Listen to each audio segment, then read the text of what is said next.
ಶಿಕ್ಷಕ ಹುದ್ದೆಗೆ ನೇಮಕಗೊಳ್ಳಲು ಮತ್ತು ಸೇವೆಯಲ್ಲಿರುವ ಶಿಕ್ಷಕರು ಬಡ್ತಿ ಪಡೆಯಲು ಶಿಕ್ಷಕರ ಅರ್ಹತಾ ಪರೀಕ್ಷೆ ಟಿಇಟಿ ಕಡ್ಡಾಯ ಎಂದು ಸುಪ್ರೀಂ ಕೋರ್ಟ್ ತೀರ್ಪು ನೀಡಿತ್ತು.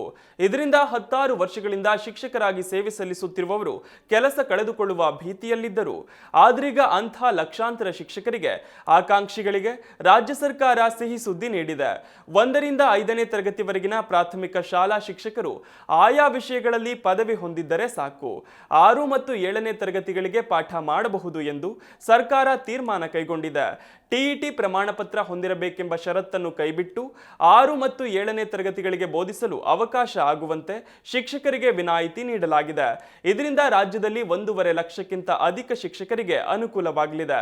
ಸರ್ಕಾರಿ ಪ್ರಾಥಮಿಕ ಶಾಲಾ ಶಿಕ್ಷಕರು ಟಿಇಟಿ ಪ್ರಮಾಣ ಪತ್ರ ಹೊಂದಿರಬೇಕೆಂಬ ಷರತ್ತು ಸಡಿಲಿಸುವ ನಿರ್ಧಾರವನ್ನು ರಾಜ್ಯ ಸಚಿವ ಸಂಪುಟ ಸಭೆಯಲ್ಲಿ ಕೈಗೊಳ್ಳಲಾಗಿದೆ.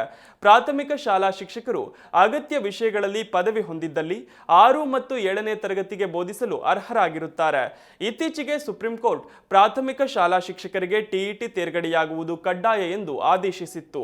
ಆದರೆ ಕರ್ನಾಟಕ ರಾಜ್ಯ ಸರ್ಕಾರವು ಟಿಇಟಿ ಕಡ್ಡಾಯ ನಿಯಮದಿಂದ ವಿನಾಯಿತಿ ನೀಡಿದೆ. ಆ ಮೂಲಕ ಕಡ್ಡಾಯ ನಿಯಮವನ್ನು ಸಡಿಲಿಸಿದ ಮೊದಲ ರಾಜ್ಯ ಕರ್ನಾಟಕವಾಗಿದೆ.